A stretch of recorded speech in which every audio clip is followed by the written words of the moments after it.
সবাইকে PD study সেন্টারের YouTube চ্যানেলে আবারও একবার ওয়েলকাম জানিয়ে শুরু করব আজকের ভিডিও। আজকের এই ভিডিও মোস্ট ইন্টারেস্টিং এই কারণে, তার কারণ হলো দোরগোড়ায় মাধ্যমিক এসে গেছে, অর্থাৎ আমাদের এখন দেওয়ালে পিঠ থেকে গেছে। তো এমত অবস্থায় জীবন বিজ্ঞানের তোমাদের আর একটা চ্যাপ্টারের সাজেশন দেওয়া বাকি ছিল, ফোর্থ চ্যাপ্টার। সেই চ্যাপ্টারের সাজেশন নিয়ে আজকের এই ভিডিও। তো চলো কথা না বলে দেখে নেওয়া যাক কোন প্রশ্নগুলো চতুর্থ অধ্যায় থেকে পড়ে গেলে তোমরা পরীক্ষার হলে হুবহু কমন পাবে। সেই প্রশ্নগুলোই এখন তুলে ধরবো তোমাদের সাথে। তো চলো দেখে নিই যে কোন কোন প্রশ্ন এবছর 2024 মাধ্যমিক পরীক্ষায় আসতে চলেছে। তো চলো দেখা হচ্ছে আমার ডিসপ্লেতে।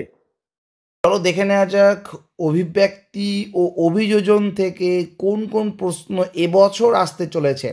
তো চলো প্রথম তোমরা কোন সংজ্ঞাগুলো মুখস্থ করছো একবার একটু দেখে নাও, কোন সংজ্ঞাগুলো তোমাদেরকে মুখস্থ করতে হবে। চলো দেখে নিই আমরা এক এক করে। অর্জিত গুণের বংশানুসরণ, জীব বিবর্তন, সমসমস্ত অঙ্গ, নিষ্ক্রিয় বা লুপ্তপ্রায় অঙ্গ, জীবন্ত জীবাশ্ম, শারীরবৃত্তীয় শুষ্ক মৃত্তিকা, জরায়ুজ অঙ্কুরোদ্গম, অভিসারী বিবর্তন, আন্তঃপ্রজাতির সংগ্রাম, যোগ্যতমের বিবর্তন, বায়োজেনেটিক সূত্র। এগুলো তোমরা কিন্তু সংজ্ঞা মনে রাখবে। 2 নম্বর প্রশ্ন আছে নিষ্ক্রিয় অঙ্গ ও অভিব্যক্তির সম্পর্ক কি। 3 নম্বর প্রশ্ন আছে মানুষের কক্সিসকে কেন নিষ্ক্রিয় অঙ্গ বলা হয়, এটা হচ্ছে তোমাদের 3 নম্বর প্রশ্ন। 4 নম্বর প্রশ্ন কোয়াসার্ভেটের উৎপত্তি কিভাবে হয়েছিল।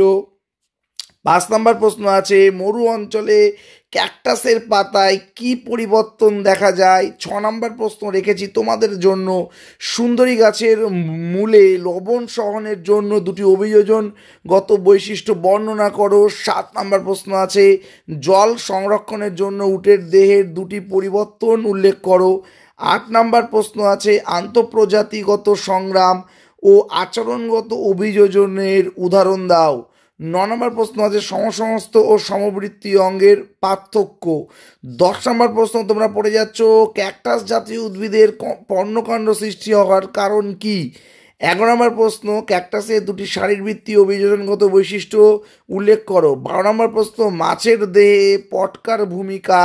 এখান থেকে মায়াটাম পেশি যেটা আছে ভি আকৃতির, সেটারও ভূমিকা তোমরা পড়ে যাবে, এখান থেকেই কোশ্চেন আসবে। নেক্সট 13 নম্বর প্রশ্ন আছে পায়রার দেহে বায়ুথলির গুরুত্ব কি। 14 নম্বর প্রশ্ন ল্যামার্কের সূত্র কি, কোন 2টি বিষয়ের উপর নির্ভরশীল ল্যামার্কের সূত্র। 15 নম্বর প্রশ্ন আছে উটের শারীরবৃত্তীয় অভিযোজনে উল্লেখ করো এবং উটের আরবিসির বৈশিষ্ট্য লেখো। 16 নম্বর প্রশ্ন আছে শিম্পাঞ্জিরা খাবার খাওয়ার সময় কিভাবে উইপোকা শিকার করে তা ব্যাখ্যা করো। 17 নম্বর প্রশ্ন আছে ঘোড়ার বিবর্তনে 4টি গুরুত্বপূর্ণ বৈশিষ্ট্য লেখো। আচ্ছা 18 নম্বর প্রশ্ন রেখেছি অভিব্যক্তিতে জীবাশ্মের ভূমিকা এবং অভিসারী বা অপসারী অভিযোজন 2টির পার্থক্য লিখতে হবে। 19 নম্বর প্রশ্ন শিম্পাঞ্জিদের বাসা তৈরি ও খাদ্য সন্ধানের কৌশল বর্ণনা করো। 20 নম্বর প্রশ্ন উটের মরু অভিযোজন বৈশিষ্ট্যগুলি সংক্ষেপে লেখো।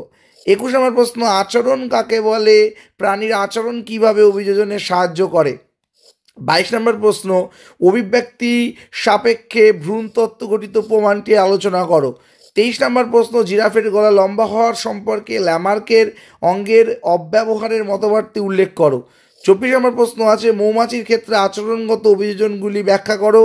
25 নম্বর প্রশ্ন আছে জীবনের রাসায়নিক উৎপত্তির সংক্ষিপ্ত রূপরেখা মিলার ও উরের পরীক্ষার সাহায্যে প্রমাণ করো। 26 নম্বর প্রশ্ন আছে অভিব্যক্তির সাথে অভিযোজনের সম্পর্ক কি, অভিযোজনের উদ্দেশ্য কি।